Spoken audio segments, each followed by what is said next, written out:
I can't take anything for granted in regarding return.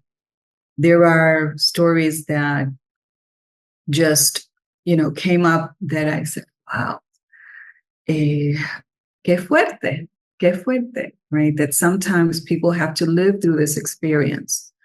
And then also how they have learned to kind of, confront it, but rise above it as well, and make a life for themselves here, whether or not they are accepted. I mean, for me was also very revealing, and that acceptance isn't really the gist of their return, right? There are other reasons. Saludos and welcome to the Rematriating Borikén Podcast, where we discuss the journey to the essence of these islands, this archipelago and her surrounding waters, the restoration of our essence before conquest and continued colonialism, the reclamation of our collective healing and liberation. I am Yasmin Hernandez, creator of Cucubanación, artist, writer, activist, born and raised in Brooklyn, Rematriating Borikén. Welcome to another episode of the Rematriating Borikén Podcast. Today we are presenting a conversation with a special guest, and that is Dr. Carmen Haydee Rivera Vega, who is a professor in the Department of English in the College of Humanities at the Universidad de Puerto Rico in Piedras. Some of her published books include Writing Off the Hyphen, New Perspectives on the Literature of the Puerto Rican Diaspora, Cuba and Puerto Rico, Transdisciplinary Approaches to History, Literature, and Culture, Border Crossings and Beyond, The Life and Work of Sandra Cisneros, Diasporic Journeys, Interviews with Puerto Rican Writers in the United States, and most recently, she has been working on the soon-to-be published Cuentos del Retorno, Stories of Return. And this book I'm so excited about because it is focused on return migration to Puerto Rico, but talks about it in its many configurations. Those of us who do return from the diaspora, those who are in the diaspora and have that longing, but also lo que están en este proceso de va y ven, what they call the revolving door of folks who are constantly in motion between diaspora and archipelago. And so this is the first episode that I'm sharing as a conversation, as if you've seen episodes where I feature other folks, mostly the folks that I've painted. I'm sharing the initial interview that I have done with those folks in preparation for their painting. So it was in my studio. It was very dark. It was, very profound and reflective questions. And I mostly do not include myself in those conversations. You may hear me sometimes. I may include a question for context, but I don't appear on camera for the most part. I'm just focused on that person. And in this case, I just wanted to have a conversation with Carmen about this book, which I'm very excited and feel the deep privilege to have been invited as a contributor. So one of my essays is being included in the book, and to be in the great company of writers that she mentions at the end of this conversation. So I hope you enjoy. So I appreciate your invitation to form part of this, of your project as well, because you've been so generous in forming part of my project. So this is a little bit of me giving back to you as well. Very grateful.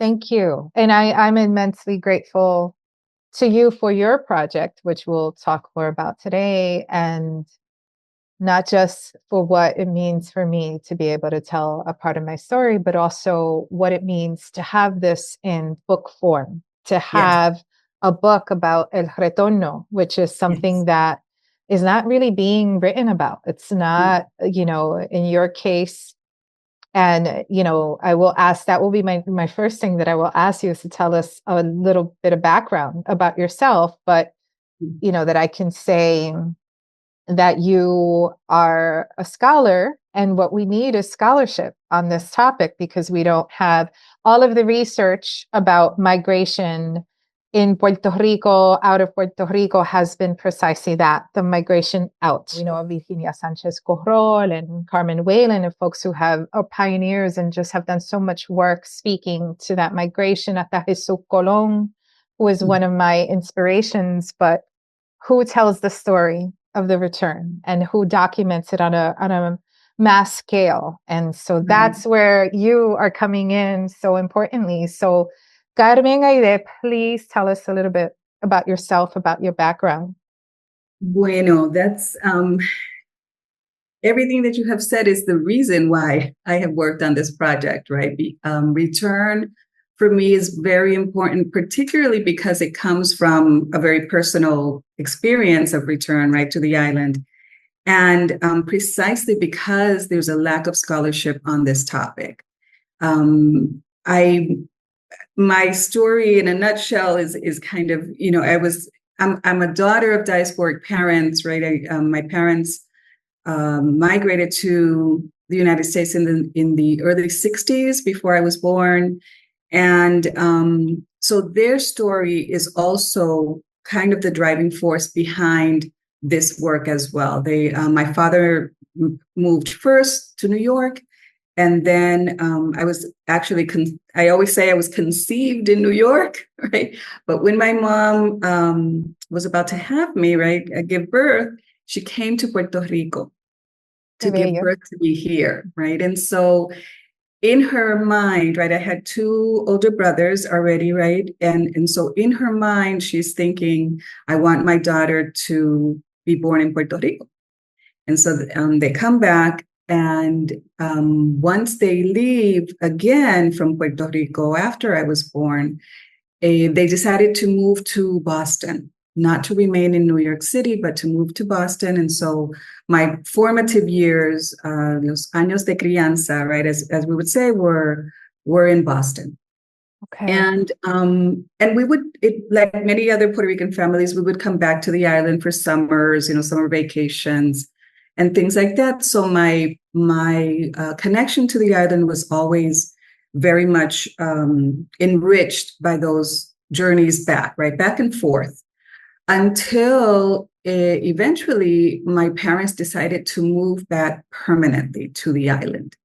I was a young adult at the time. I actually finished my high school years here on the island. And that was, for me, a very kind of difficult journey right back, because one thing is to come in the summers where you're, playing and, everything is fun. And another thing, to uproot completely from what I thought was, my whole life, to come and live permanently in Puerto Rico. And yet, in hindsight, although we were all totally against it, right? The children were totally against it. The parents, wise as they are, and we realized that afterwards, they knew it was the correct moment to move us back to Puerto Rico. And so, the minute we moved back, a whole different perspective of what the island was opened up for us. And then, I went to the University of Puerto Rico, like a couple of years after coming back, I was accepted to the University of Puerto Rico. And that was when, when I really realized, even though I felt 100% Puerto Riqueña, I really knew very, very little about the island. I really knew very little about its history, about its, the ways that things were happening here, about politics, right? We were not I discovered upon return that my parents were like from opposing political parties. And so, it was this whole discovery coming back to Puerto Rico. But I think it really created a foundation for me and my scholarship afterwards, and what I decided to do and choose as a profession, which is teaching, right, it really influenced me. And I think that return back with my parents, even though it was initially against my will, right, against our will, really was the turning point in my life for me to realize there is more to it, right? There is more to being Puerto Rican. There's a whole history of migration that I was totally unaware of, that my parents were participating in, and another history of return migration that my parents were participating in with us that I had no clue existed. And so I went back to Boston actually for my doctoral degree, right? And so I think I lived my life between these two spaces, right? And Florida, where my sister lives, and most of my family members are still in the United States, right? Between New York, Connecticut, Boston, and Florida. I'm really the only one in terms of the siblings that who lives on the island, along with my parents who are here as well.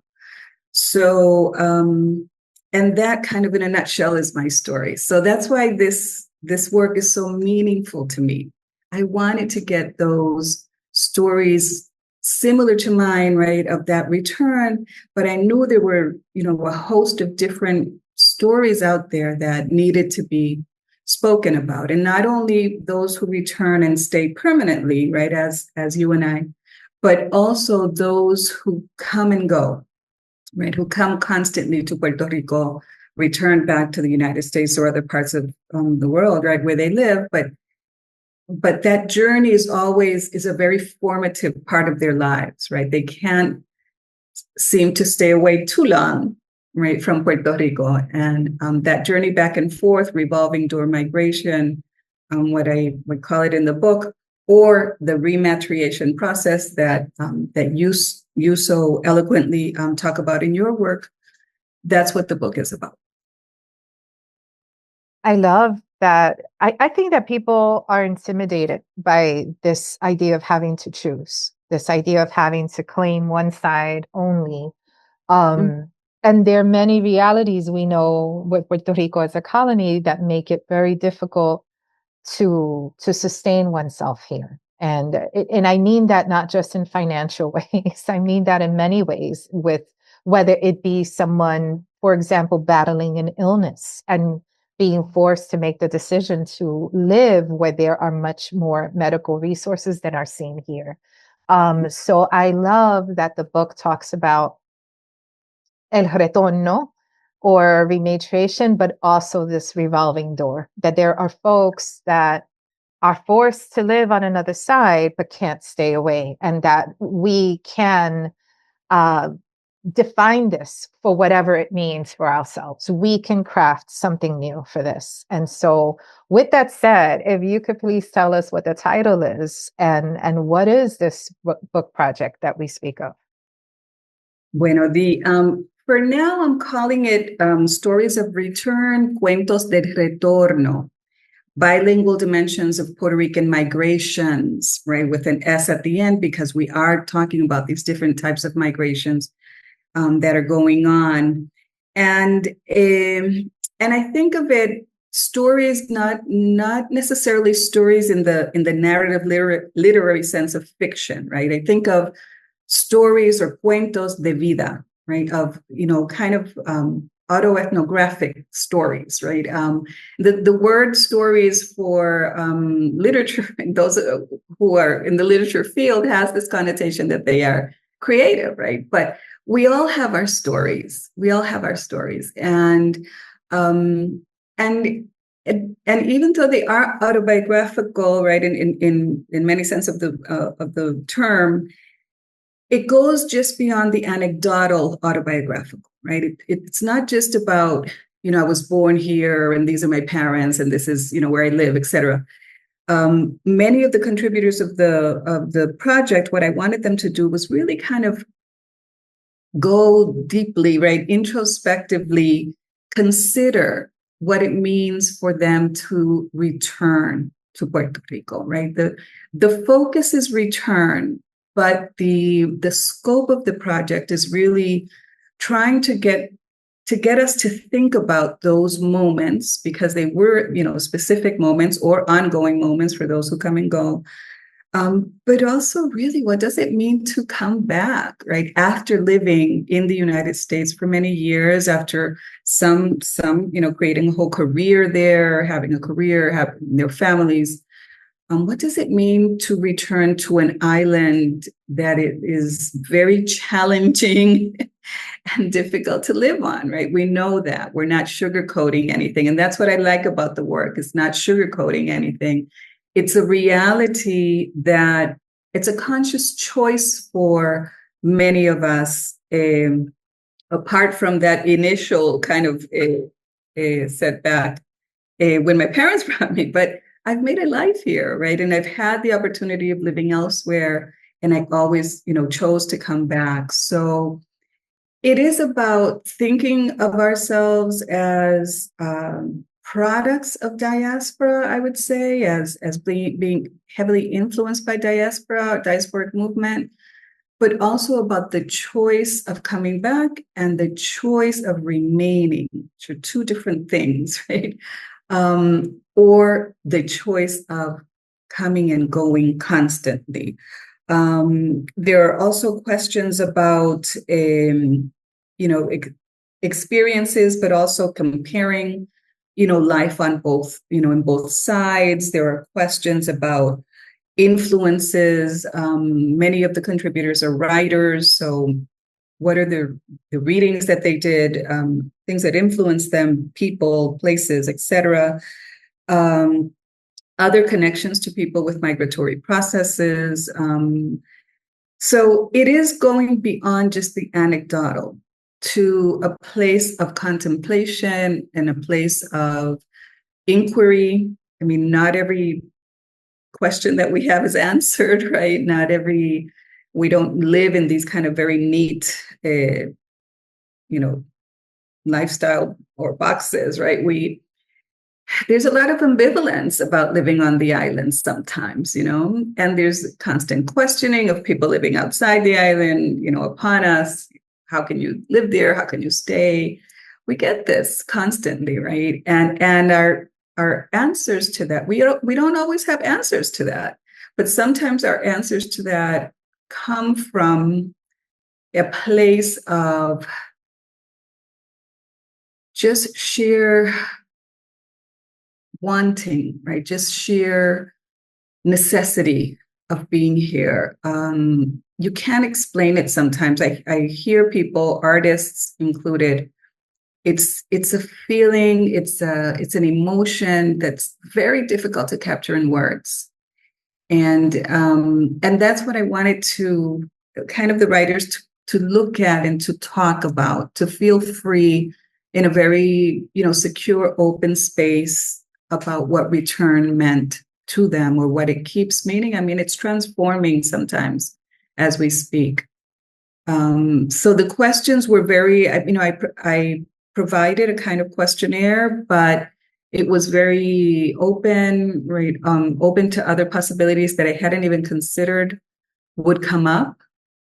And for some of the writers, it was sometimes a very painful process to talk about, and other times a very emotional process to talk about because they hadn't stopped to really consider, why is it that I am here, or why is it that I come back and forth, so constantly. I mean, there are some amazing contributions. I feel so privileged to have had these conversations with authors, artists like yourself, professors, historians. It has been a really enriching process for me. Can you tell us a little of who those contributors are? I don't know if you're trying to keep this a surprise or if you feel comfortable. Who your publishers are, that's another question that's very important. Mm-hmm. And if you feel okay divulging this information at this stage of the game, who are some of the folks that we can read about or read their words on their journey in this text? So the complete title is Stories of Return, Cuentos del Retorno, Bilingual Dimensions of Puerto Rican Migrations. And so one of the important things that I wanted to do with this work is to make it a bilingual work, right? And not a bilingual work in the sense of having like the English page on one side and the Spanish page on the other, right? In translation. This is a really bilingual, bicultural work, right? The merging of the conversations, right? What the writers are talking about. All of you had free realm of whichever language came out in writing, right? That was the language that would stay. So I have some very interesting kind of interplay between the languages. Some rely more on the English language. Others rely more on Spanish. But I would say that all of them have, at one point or another, some language merging in them. And some of them are like complete art pieces, in the way that the languages play with one another, coming in and out, which is really how we think in our heads, right? Our heads are kind of composed of these two languages at the same time, right? We're not conscious we don't necessarily do it on a conscious level when we code switch or when we, use alternancia de código. It's not something like, okay, now I'm speaking English, y ahora voy a cambiar español. We're not doing it on a conscious level. And I wanted to capture that because that is the essence of una puertorriqueñidad that not everyone participates in, and I'm aware of this, but we do, right? Those of us who have returned with our parents and made a life here, and those of us in constant movement, this is how we think. This is how our minds, are ordered. And while we can stay in one language, for periods of time and complete conversations in English and complete conversations in Spanish, it's not necessarily the way that our minds operate, right? Our minds kind of operate on this very dynamic movement, right, of an interplay of languages. So one of the reasons that I was able to do this was the wonderful work of this publishing house that I'm using for this project, and it's called Editorial Educación Emergente. It's a small press, Puerto Rican press, that has been founded since 2009, right? So they've been around for like 15 years. They just celebrated their 15-year anniversary this year. And what I like about them, two wonderful professors working out of with this project, Dr. Beatriz Jenny Figueroa and Dr. Lisette Rolón Collazo.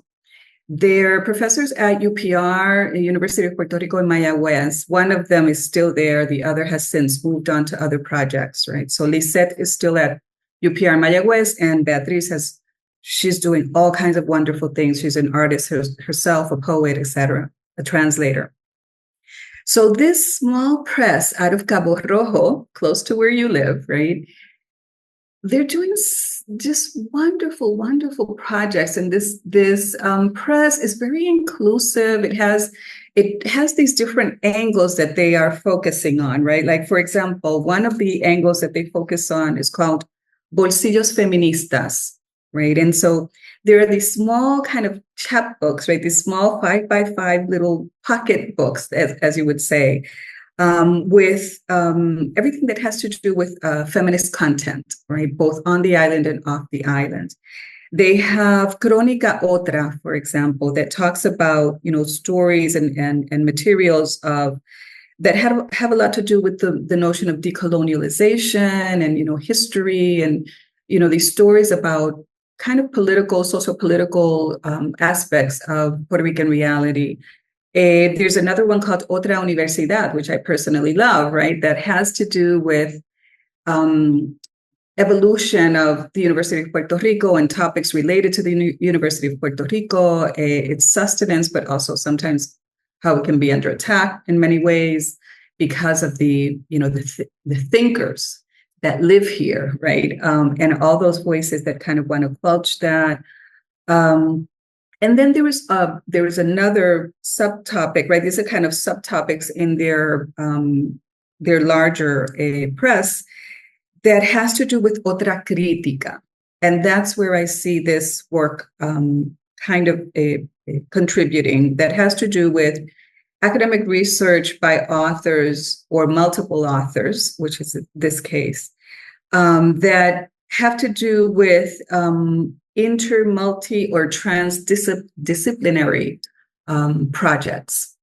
And I feel that this is an interdisciplinary project because the authors come from different fields, come from different walks of life, and but have this one thing in common, which is the notion of return, right?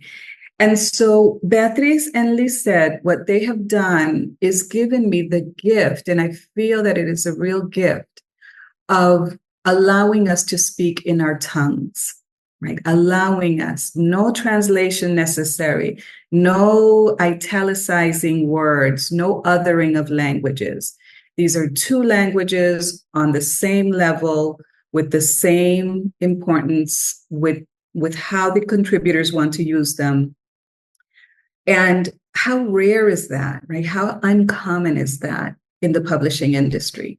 All my other books, and I have like 4 other books, none of them have given me that opportunity, even though all of them have to do with, Puerto Rican or Latinx topics, right? None of them have given me that opportunity. It's either italicizing, or it's either, I refuse to use glossaries. That's where I draw the line, right? But some italicization has gone into play.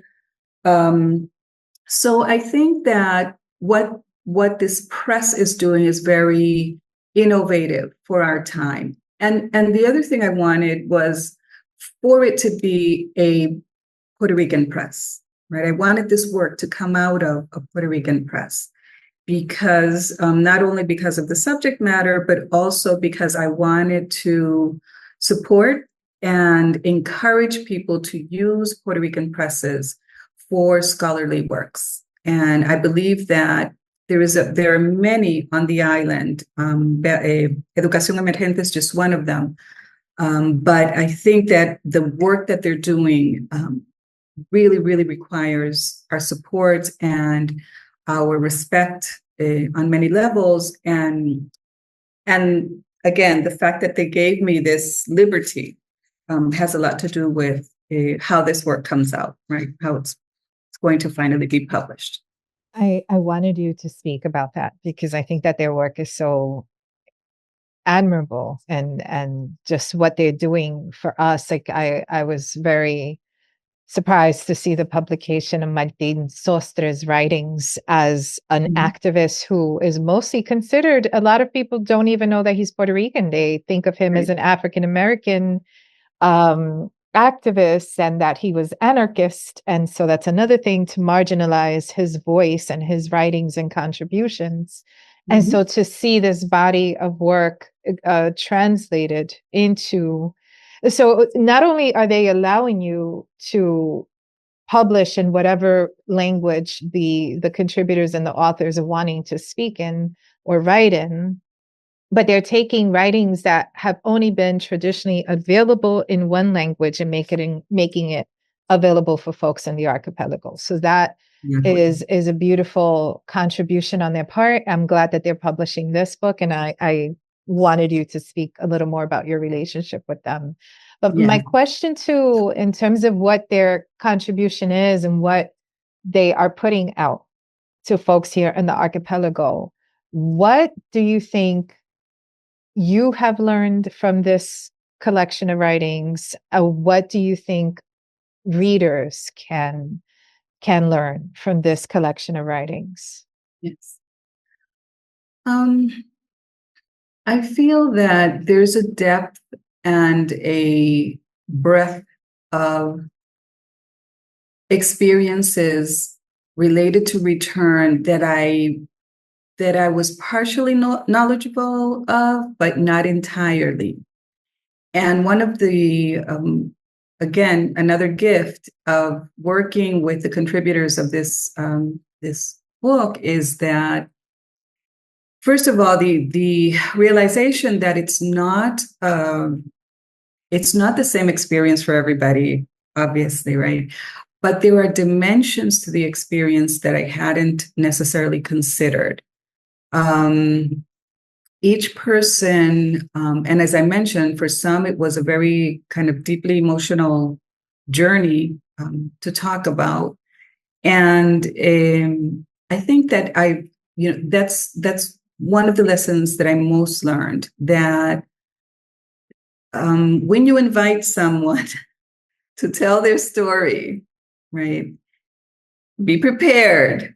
Be prepared. And as I felt very prepared to receiving all of this information, but also to confront, I think, some of my own just lack of knowledge of the experience of return, connected to the experience of migration, obviously, but also to the experience of return.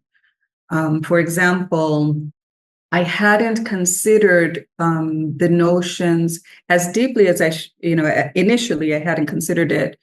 The notion of sexiles, right? And why a person leaves a particular place because they feel, persecuted in many ways, right? But in one way, because of their sexuality, right?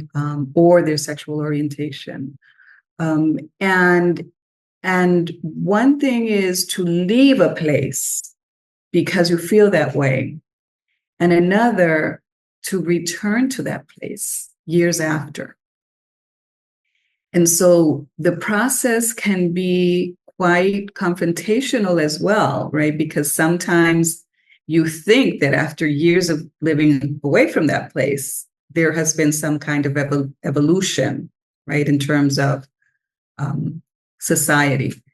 And another thing is to realize that perhaps that evolution hasn't happened to the extent that you would have imagined. And so for a person to come back and confront that, family-wise, socially, on different levels, I think I didn't necessarily have it in the forefront as much as I do now that I have worked on this collection. So that's one way in which I grew in the process, right? I can't take anything for granted in regarding return. There are stories that just, came up that I said, wow, qué fuerte, right? That sometimes people have to live through this experience. And then also how they have learned to kind of, confront it, but rise above it as well, and make a life for themselves here, whether or not they are accepted. Right? For me, was also very revealing, and that acceptance isn't really the gist of their return. Right? There are other reasons, and they have moved away from. They've learned, right? Because you mature con las experiencias de la vida, and so that they are able to live in a space con integridad, and I think that's one of the joys of having these conversations with them, right? Others have to do with the whole discovery of, not discovery is not the word, the whole a notion of Puerto Ricanness, right? What constitutes Puerto Ricanness? Para cada contribuyente, this was a question that came up, and, what does Puerto Rico mean to you, for example?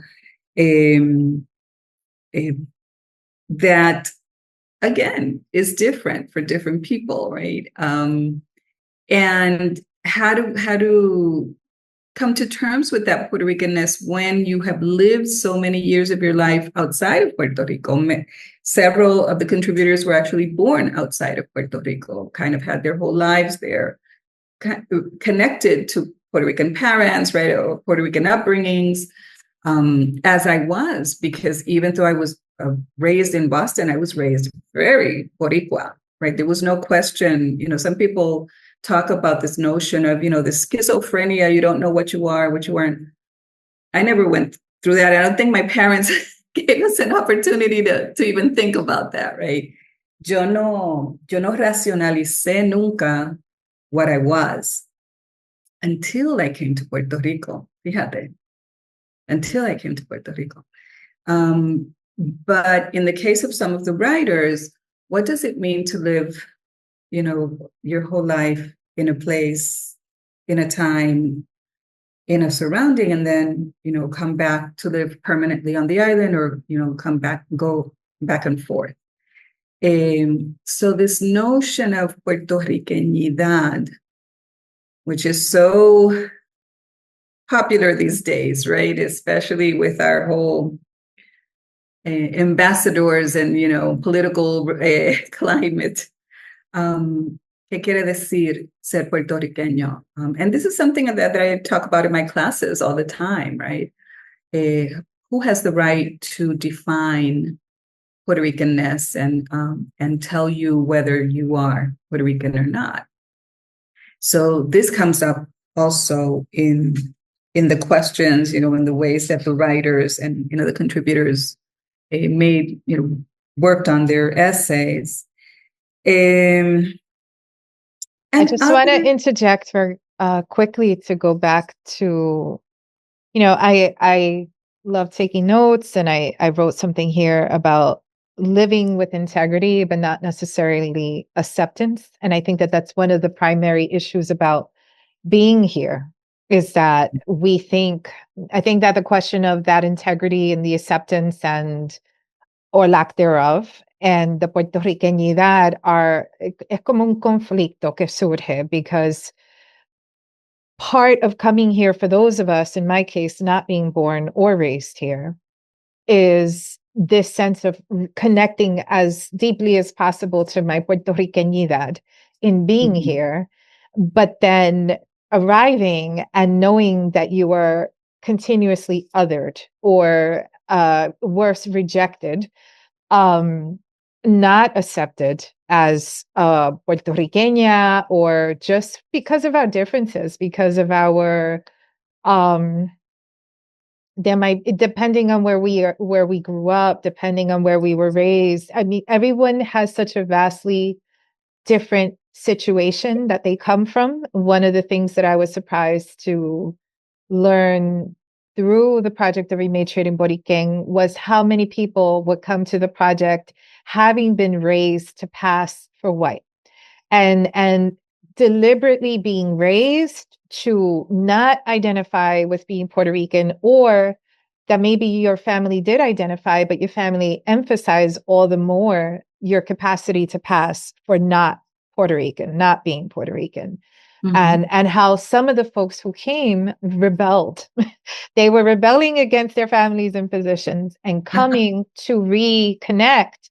But then when you sacrifice something like that, when we're giving up our lives over there, whether it be community, family, loved ones, relationships, career, resources, whatever it may be, you give it up.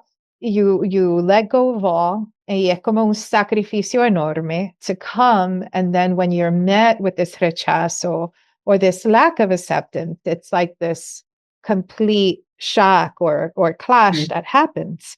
So I love that you immediately followed up this lack of acceptance that is usually seen as there is something that transcends that experience. We're not coming here to fit in. We're not coming here to build a community, or we certainly want that. It doesn't mean we'll always get it.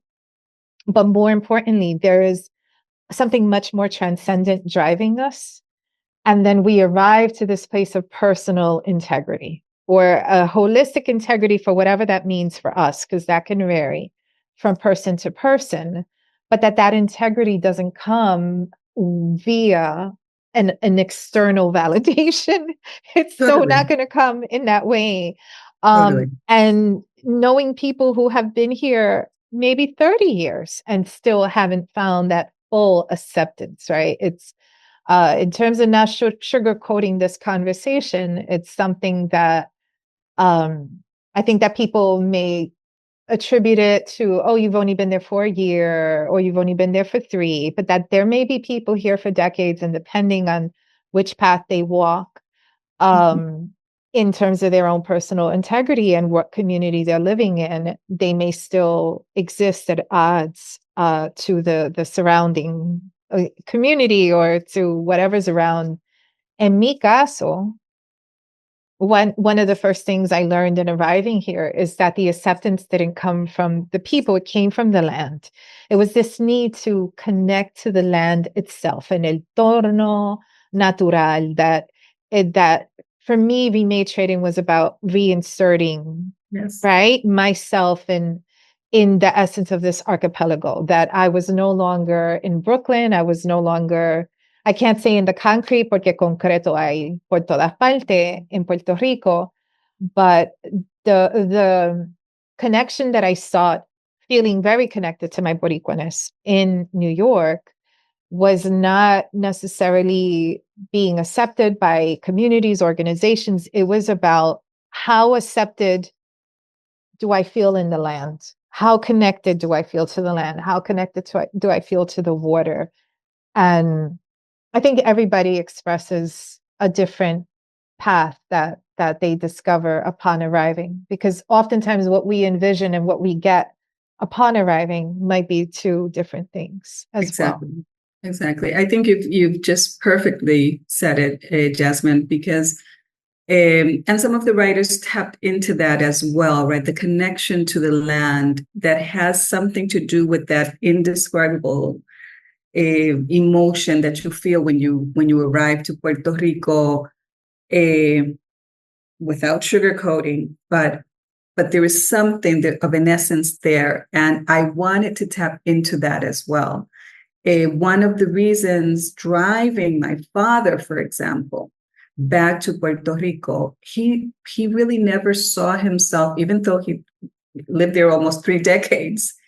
He never really saw himself as permanently settled in the United States, because he comes from a family, a long line of farmers. And they come from the center of the island, right, in Orocovis, where he lives right now with my mom. And that connection to the land was always part of his reality, even though he wasn't here, right, physically. On my mother's side as well, right, with tobacco and coffee plantations, right, mi abuelo. So in Ciales, so they're from the center of the island, the kind of mountain range. And never for a minute did he consider, when he moved back, to move back to San Juan. That was not his locus, right? He wanted to go back to the mountains. He, bought a piece of un pedazo de terreno. He built his house poquito a poco, and cultivated the land, right? He has, to this day, we have plants that he planted when he first bought the land, right? Porque siguen dando, dando y dando. And so in a sense, as a young person, I didn't understand that connection, right? I wasn't, first of all, because again, my notion of Puerto Rico was fun summer vacations. But once we came back, that was one of the valuable lessons I did learn. Why was it que Papi was so adamant about not investing in a house in the United States? He wanted this house, right? He wanted this land. And something so simple as when I was in my university years, for example, I would board in, I wouldn't travel, right? So I would board close to the university. And many of much of my sustenance during my years at the university were from his harvests, were from his plantation, right? Yo me alimentaba con plátanos y yautía y malanga, todo lo que él sembraba. That was what I was eating in those years, right? And so, which was very beneficial because I didn't have to spend on, external groceries and things like that. And so I would arrive to my dorm, with this whole bunch of natural, things from the land, fruits of all kinds. Entonces, those processes also give you another picture of, first of all, of a love for land that is productive, right? That if you harvest, that if you plant, you will harvest, tu cosechas. The soil in Orocovis in the central part of the island is so fertile, right? It's so, you can throw a seed y eso crece, ¿verdad? Todo eso. Those were new realizations for me at that age as a young adult that transformed a lot of the ways that I look at living here. And also the ways that you realize how we import more than 80% of our produce, right? How how unbalanced this whole thing is, because we have this very fertile land and it's not used as much as we should, right? Fortunately, there are young entrepreneurs going back to farming, right? Going back to that lifestyle and that whole sustenance. But we really consider there can be so much more done, right? Because I've seen it in my own parents, right? My own father. Así que toda esa parte, right? And coming back to the issue of integrity, there's a strength and a value in being rooted to a place, and rooted in, metaphorical and physical terms, right? Being rooted in that, those roots, even when you leave, in the case of my parents, remain strong. Those roots bring a culture and traditions and things with you. So they left with that and taught us that, right? A generation that wasn't necessarily rooted to the land, in me and my siblings and I. And so they always spoke Spanish to us, even though my father is bilingual, right? My mother and father never spoke English to us in the house.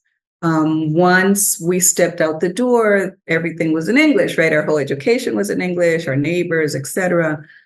But we ate traditional Puerto Rican foods. My mom, I don't know how she did it, but she would discover these colmados and these, even little supermarkets and things that had Puerto Rican, products. And we grew up eating very traditional Puerto Rican foods, aside from, the others that we could get around the neighborhood. But in the house, era bien boricua, todo era bien boricua, to this day, obviously. So that's tied to the integrity that we're talking about as well, right? And I wanted to tap into that, because a lot, I think of a writer like Miguel Piñero, for example, who I teach in my class. There's a scene where he talks about it. He even has a poem titled "This Is Not the Place Where I Was Born." And he talks about his return to Puerto Rico in the 1980s or so, and or late 1970s. I can't remember right now for sure, but he talks about how he came with this enthusiasm, right? Because he was coming with his work, he was coming with his poems, and he was already an established writer. He had already produced Short Eyes, like the first major Puerto Rican drama in New York City, won the New York Drama Critics Award. So he was this person coming to Puerto Rico to read his work. And it was at the Ateneo Puertorriqueño.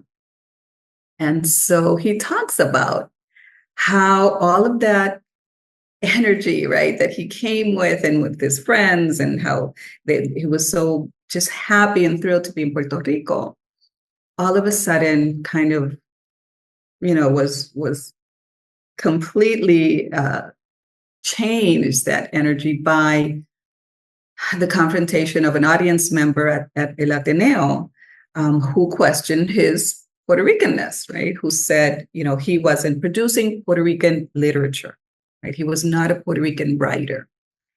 Y entonces that poem comes from that experience, right? Of saying, Tato Laviera has another poem about it as well. So that rejection initially, I think in the past years has been much more overt. Now, I think generationally speaking, I think we're moving away from that. And that's what my classes are about, right? A more embracing and inclusive projection between, both shores, and because the writers talk about it, right? And this notion that it is possible to have a life outside of Puerto Rico feeling very Puerto Rican, and that no one has the right to tell you otherwise, right? We may have had different experiences. We may have lived in different circumstances.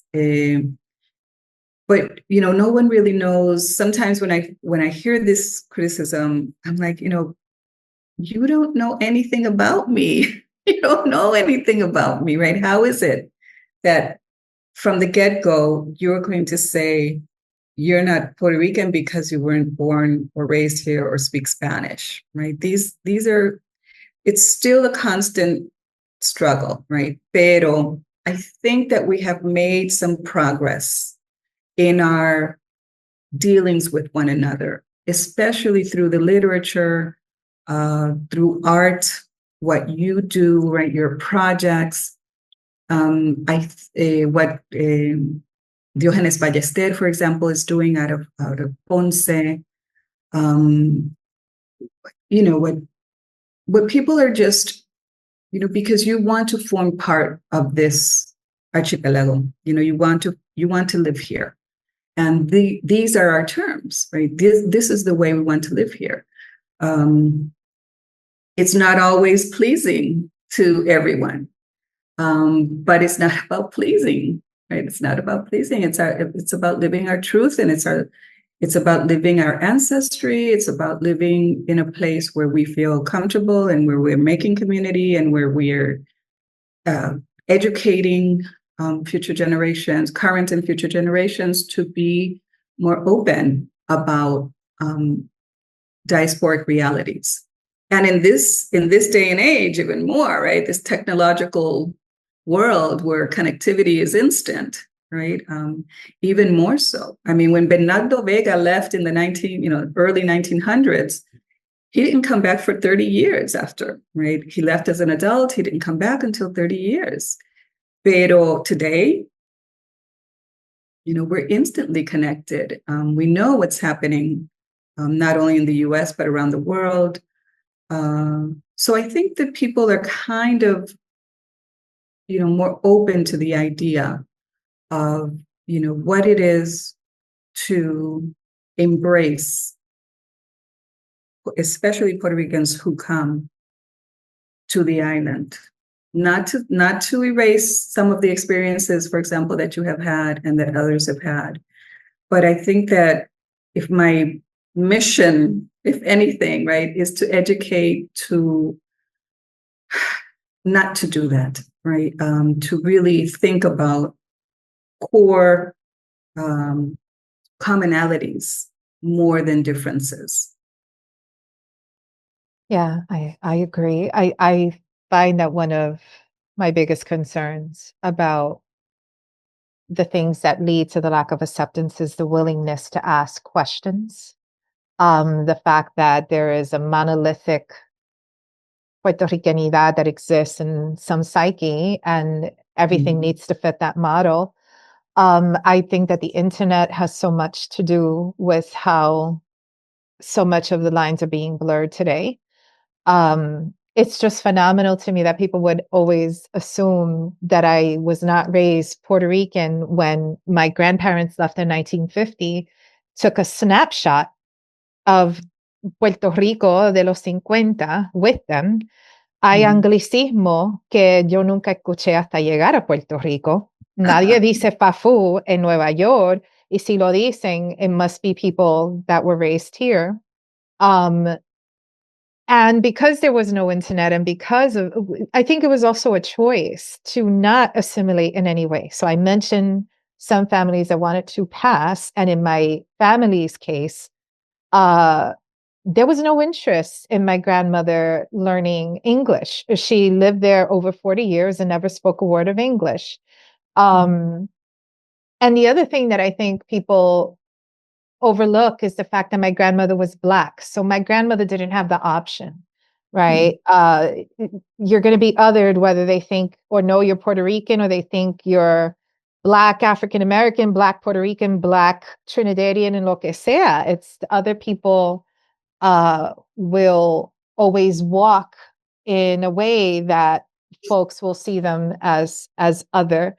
I will share this quick experience. I flew from New York to Puerto Rico last week, and there was a sister standing behind me, and she had a very loud blonde weave. And the woman behind her was asking for directions or something. And then that woman behind me with the blonde weave asked me a question, and in Spanish. And when she did, the woman behind her said, "Espérate, tú eres boricua." And then she immediately was like, "Ay, yo no sabía. Y esa mujer, tez clara, ojos azules." And here we were, like the three of us on this line, very different features, but we're all so excited to return home to Puerto Rico. But it's just this idea that we still carry in our head of, what does an African American look like? What does a Puerto Rican look like? What does una americana, which is the most arbitrary term ever, look like? And so I think that the value of your book, being able to present it under the freedom of your publisher, which is in whatever language flows from the author, to bring such necessary topics like this expression sexiles.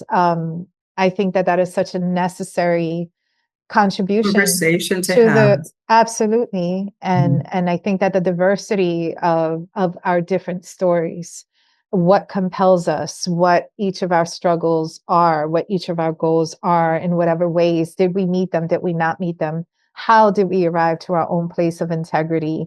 Es como el retorno no es tanto al archipelago, sino a nosotros mismos, no? It's like we have to return to ourselves. And I think that one of the most important things for us to know as a diaspora, as in this sort of transcendent, expansive people, is that some of us, to return to ourselves, must leave. Some of us, to return to ourselves, must return. Some of us, to return to ourselves, must stay. And some of us, to return to ourselves, must be in constant motion. Go away again. But the most important thing is not to return to the archipelago. It's to live in integrity to our own selves always. I think that's, for me, that is the basis of rematriation, is that colonialism or people will seek to displace you, and that displacement is being taken away from yourself and your essence, right? So where do you go to most safely feel reconnected to that? That's what I strive for. That's what I look forward to reading in your book. When can we expect to have the book available, and how would we be able to get it when it is? The final edits, we're in the final editing process. So I'm hoping that at some point next year, it will be out. I will let you know, either whether it's going to be during the first semester or closer to the second semester. I'm hoping that it will be in print within that time frame. And I will present it both here in Puerto Rico and also hopefully in other parts in the US. I want to first present it here, right, because it was conceived here, and also in respect to the publishing house that is a Puerto Rican publishing house. I'm hoping that it can be at the university where I currently work, at the University of Puerto Rico, Rio Piedras, but I am open also to going to other places around the island to present it. I'm working as we're speaking with the cover art, which is a very interesting, also an interesting journey with a scientist that I met in a talk that I went to, who exposed me to the how would I say this? The longest, the most, perhaps the most ancient plant in Puerto Rico, or according to he's an ethnobotanist and social scientist. His name is Jaime. I am going to forget his last name. Oh my God, Jaime Pagan, el Dr. Jaime Pagan. And he has conducted studies on plant, ecology and plant life in Puerto Rico for decades. And his scholarship is wonderful. His research is wonderful. And he was talking about this wonderful plant called a marungay, something like that. It's pronounced. It's a type of samia root plant that is supposedly the most ancient plant in Puerto Rico. And I'm like, I so have to get that plant on the cover of this book. I have to do something with that plant, right? Y es una planta bella. So he's generously shared this whole file of pictures, right, of images, both in photograph and drawings, of some of them actually his, of El Marungay. And I think sometimes how wonderful that this, that the universe connects you in so many ways, that I would meet this scientist who's talking about, and he was talking about his own process of, studying and working outside of Puerto Rico with kind of endemic plants of Puerto Rico, and how these, when he would present his works, he was always like this, the other social scientists would, and botanists or whoever were there were, they were very kind of matter of fact about the presentations of their findings and their research. And he would get up there, like this, with this emotional energy, talking about El Marungay, and all this, the plant life in Puerto Rico and the whole, diversity of the ecosystems. And when he would and he wouldn't realize how emotional he got about it until he saw himself afterwards, right? Like recordings of the presentations. And he's like, I wonder why people don't, they talk about their work so kind of dryly, so kind of, very, very scientifically, methodically, and why I get all, emotional about it. And he said, porque soy puertorriqueño, porque soy caribeño. And my connection to the land and my connection to my research projects, I see it differently. And I was like, oh my goodness, I need to get this plant, right? I need to get this plant somehow. So I'm working on the kind of graphics of it, whether it's going to be. That. I need to look it up now. Make sure that I know what it is and can recognize it. We've probably seen it in many places, but hadn't realized that it is like the longest living plant in Puerto Rican history, right? Even it's pre-Columbian, it's, it goes back. And now with all of the technological advances of, kind of produce a tracing age in terms of plant life available today, then he's able to have these wonderful research projects. Así que gracias al Dr. Jaime Pagan, I know about this. And pues, just to show you how the universe connects you to these different things, right, that can nourish your own projects. And I was so happy to actually meet up with you and your work through my colleague, Vanessa Perez, right, and her work on Julia. That's where I was first exposed to one of your murals, right, de Frida y Julia. Así que, you know, I think we're connected in so many ways. I think that, you know, universally speaking, as scholars, as women, as Puerto Ricans, I think life works in mysterious ways. And I'm really grateful that I have such a great group of people. And actually mentioning people, you asked that question, I hadn't gotten to it. A lot of them have to do with, you know, some of them living outside of Puerto Rico, some of them here. Dalma Llanos is in this project. Dalma Llanos Figueroa, wonderful novelist. Janina Brashi is in it as well. Caridad, La Bruja, imagine, fabulous poet. Also, Urajoa Noel is there. Willie Perdomo, just to name a few. Anjanette Delgado, a very, very interesting essay.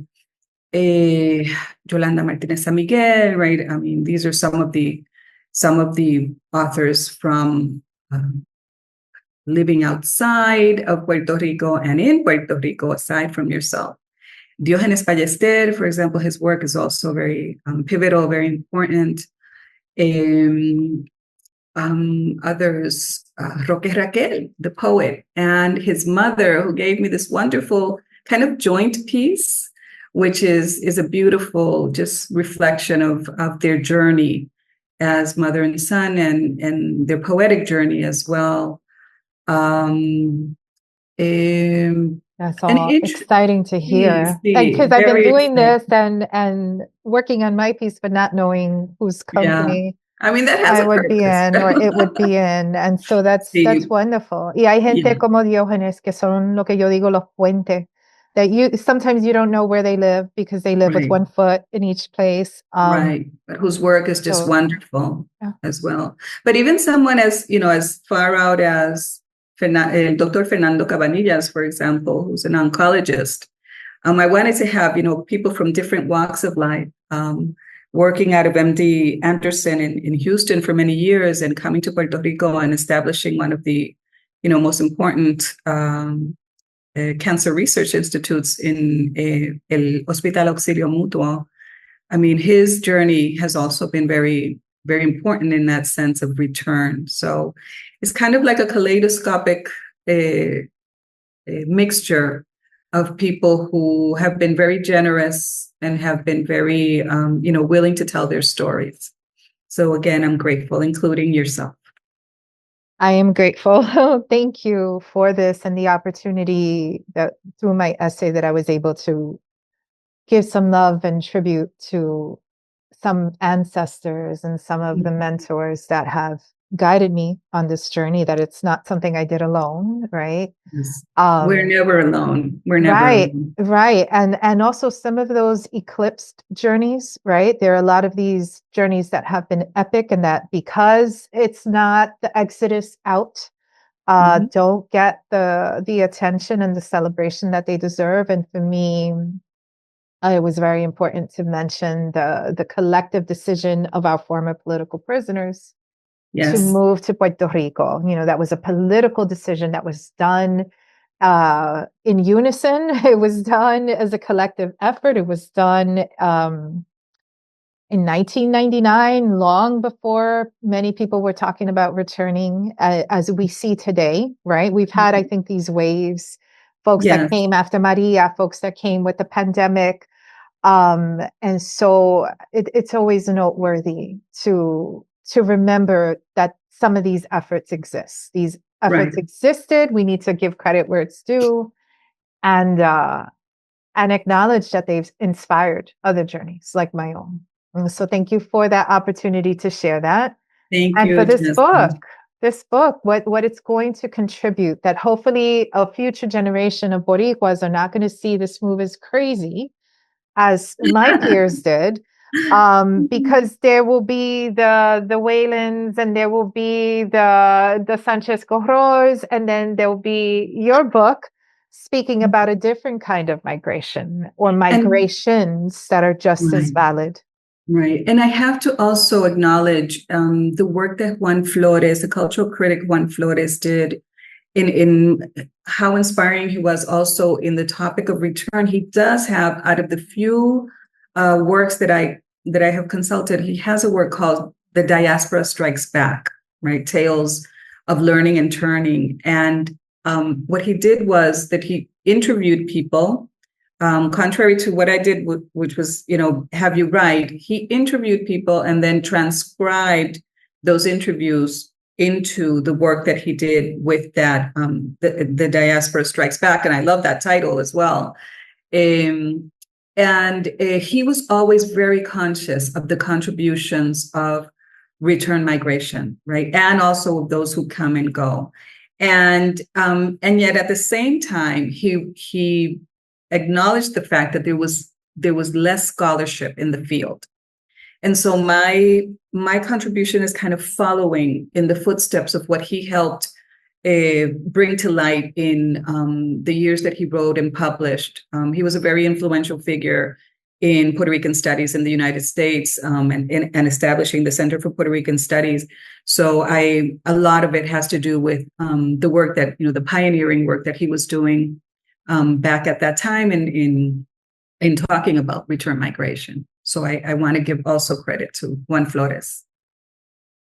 Qué bueno poder celebrar nuestros mentores and to document it via these books or whatever passion, whatever path we're walking. You mentioned artists in this work, you mentioned writers in this work, or physicians, and the fact that we come here, I believe we're called here, and we're called here to serve, where our esa aportación, that sort of magic that we bring. And yes. Aurora Levins Morales, for example, yes, which also is in here, and she very much talks about the land and the contributions. Absolutely. I love the magic of her writing and the magic of how she connects to the land with her writing, with her words. So I'm looking forward. Thank you so much for this contribution. Thank you. And so no idea of when it will be out yet. We could say within months. No concrete month, but if I do have a more precise date, I will let you know. Okay. As soon as I have a more precise date, but it will be within the course of the next year. Whenever that happens too, what we could do with this episode is just include a link and an update in the description underneath. So Perfect. If there's a link to a specific or to the publisher directly, so that folks seeing this whenever they do can know any updates or how to get a copy. Okay. I also wanted to bring up this other book that I have, the Diasporic Journey books, that is in a collection of interviews with Puerto Rican writers in the United States. And so this book also has to do with that other dimension, right? Of writers. They are interviews, so it's kind of a conversation format. But writers in the United States talking mainly about Puerto Rico, right? And their Puerto Rican backgrounds. So there's a lot of work, good, really interesting work coming out of both in the United States and also on the island. Así es que qué bueno que formamos parte de eso. Claro que sí. How do folks learn more about your work and your other titles that you've published? I'm not a big online person, right? I don't have a huge online presence. There's a reason for that, right? There's a personal reason for that, but I am on the university website, right? The University of Puerto Rico, Piedras website. And you can see my work there and also the classes that I teach. I have a spot also on Squarespace that I usually use with students, but there are some things that I teach there as well. Some presentations at the Center of Puerto Rican Studies, for example, there's a presentation that I did there of the work and that are on different links in the center. And that's pretty much about it. But I'm not too connected otherwise, as other colleagues are. But if you search, you'll find me. Yeah, pero tranquila, because I totally feel you on that. I am begrudgingly connected, pero I think that there is a stillness and a certain mental peace and calm that comes with disconnecting, or at least not getting caught in the flow of it. So I respect that decision, and we will find you. Just because we're not connected doesn't mean we don't exist. I think that's what everyone must know. Pero sí, gracias por tu tiempo, por tus aportaciones. I look forward to this book and what comes beyond. I look forward to seeing how this work is going to unite voices on both sides, like your other work has done. Like most of your work, your teaching and your writing and your compiling and investigation has done. So thank you so much for doing this. Thank you. For inviting me and so many other voices to contribute to this text. All the gratitude is mine. Thank you so much, and for this wonderful opportunity again. Thank you so much. Gracias a ti. For more information about the project, you can visit rematriatingborikén.com. That's rematriating with an M and Borikén with K-E-N. And Rematriating Borikén is also on Instagram and Facebook. So you can follow us there. If you like this, please give a like and a share. If you want updates for future posts, subscribe to this channel on YouTube. And thank you again so much for listening. In light always. This is Yasmin.